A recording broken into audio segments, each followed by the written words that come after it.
V for Vendetta, Volume 8 of 10 by Alan Moore and David Lloyd, suggested for mature readers, published by DC Comics, color artist Steve Whitaker, Syben Dodds, David Lloyd, lettering Steve Craddock.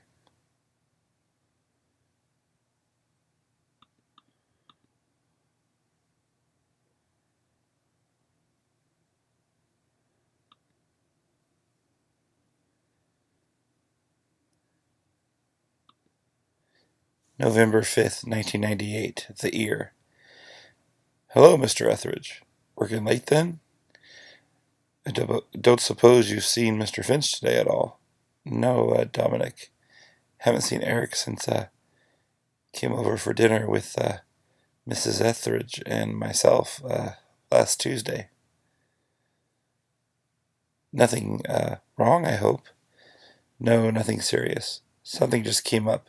Pharmacy called to say they'd misplaced the records for some toxic chemicals he'd requisitioned 2 months back. They wanted to verify what he'd taken. Now I can't find him. I wouldn't worry, but, well, it's not like him. He's been a bit depressed lately about the terrorist case. Just sits and reads all the time. People I've never heard of. Someone called Kostler. That'd be Arthur Kostler. He was the president of something called Exit, a group that used to campaign for the right to die with dignity. He killed himself, as I remember. So, anyway, how's the terrorist case coming along? Well, there was that trouble earlier in the year, but since then, dead silence.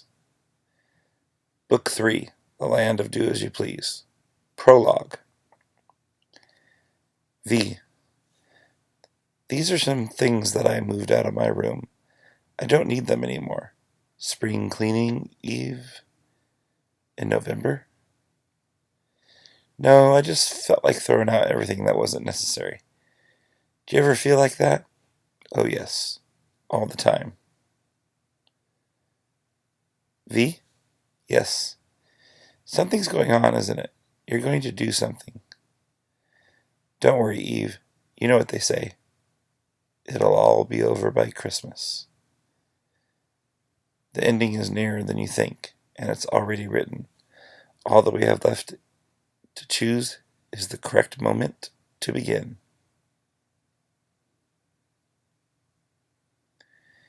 Fate. Massive fate. Remote fate. Uncaring fate. It is said there is no question that can be formulated that you cannot answer. Tell me this, then. Am I loved?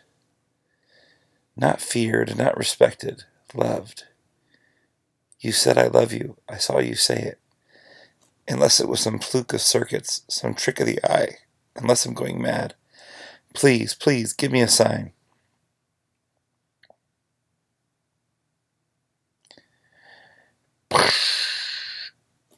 Oh my God. You, aren't you Finch's man? What happened here? We were just arriving when we heard the explosion. Mr. Hare. Bomb, I was just coming out of the building. Mr. Etheridge, sir.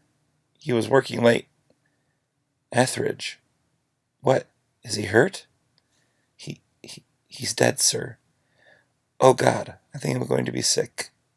Ugh. Conrad, what's going on? You just ran off and left me. There's been a bomb. The tower. The eye and the ear are both crippled. I've got to get in touch with the leader straight away. Half London heard that bang. The mouth will have to issue a statement. Another scheduled demolition.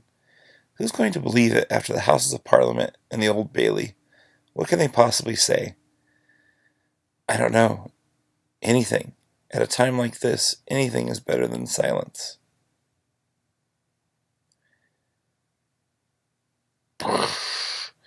Mr. Creedy on screen 2. Mr. Hare on screen 4, leader. Can't it wait? I'm sorry, leader. Nothing. Put Creedy on. Have Hair hold for a moment. Leader, it's Jordan Tower. He's blown it up. And the old post office tower as well. The eye and the ear are out of action. Blind and deaf and unable to speak. Get mobile transmitters out of the streets at once. There must be no panic, even if we cannot immediately broadcast our reassurances to the people. That's just it, leader.